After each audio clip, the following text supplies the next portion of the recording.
Hey everyone! Today's video is going to be about how I made my Princess Serenity costume change. Hi, my name is Glin. I'm a professional cosmaker and a cosplayer for over 10 years. I love cosplaying nostalgic characters, princesses, magical girls, and I make content about my projects and how I make them. Alright, so this costume change was one of the most important moments of our skit, and I really wanted to improve and update this costume that we used on our selections, and I wanted it to be more accurate to the references as well as more detailed and pretty in general. If you are not aware, Princess Serenity's dress is inspired by a Dior dress, which is the Palladium dress, and it has a ton of detail of embroidery and texture, pleats, and those iconic sleeves. The first step was draping a pattern for this dress, so I used my mannequin, which was made to my specific measurements, and once I was happy with that, I made some sketches to realize the size of the embroidery designs, because I thought it would be easier for me to do appliques that I would later apply to this dress. So that's what I did, and once I had the specific shapes and sizes, it was time to start embroidering. I tried to recreate the look of the original dress as best as possible, and it seemed to me from the pictures that it was like a very thick satiny thread. So I decided to go with this, which helped me recreate the look as best as I could.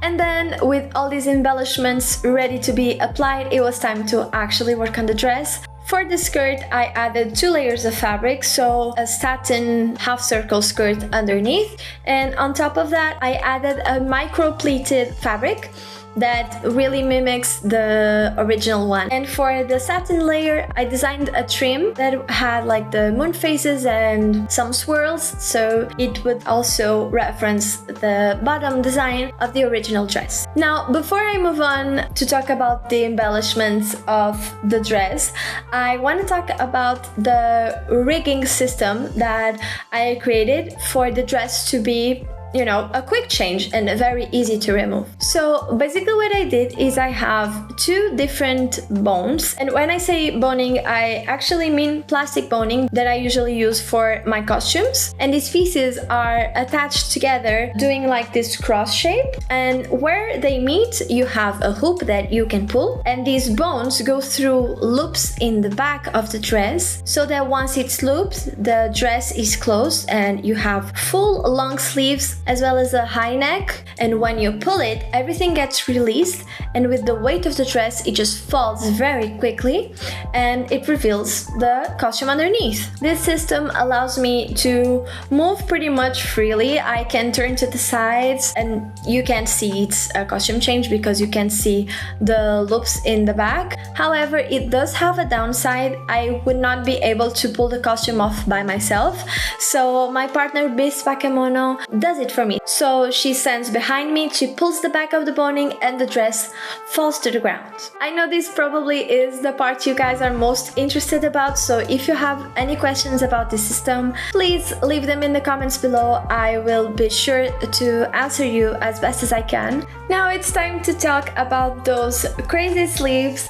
So to achieve that very sphere look, I created a base using some felt, and I know this look a bit weird, but trust me, it's gonna work. So once I have this shape, and I made sure to try it on to see if I liked the proportions, I cut this lace fabric that I had, so I would create these little appliques that were then hot glued onto the base. And why did I use hot glue? Well, when you attach hot glue to felt, that is not going anywhere. So I thought this would be the easiest and fastest way to do this, and once I was happy with the shape, I decorated it with some twisted rope that I made, as well as some beads and crystals to make it fit the vibe of the dress. And talking about vibe of the dress, this dress was fully embellished using the embroidered appliques I made, as well as some glass beads and even even rhinestones, which made this dress heavier, which is amazing for our transformation because it falls faster to the ground and it looks amazing on stage. And that's it. I think I pretty much covered everything that I wanted to say about this dress. Again, if you have any question, let me know. I absolutely cannot wait to wear this dress on the World Cosplay Summit finals. We've already been rehearsing with it and it looks so cool. It's exactly what I wanted. The best of both worlds merged together. So I hope you liked it too. If you like this video, please consider subscribing to my channel and maybe following me on social media. I really like to share what I'm working on and what techniques I'm experimenting with. So yeah, I hope to see you there and see you next time. Bye bye!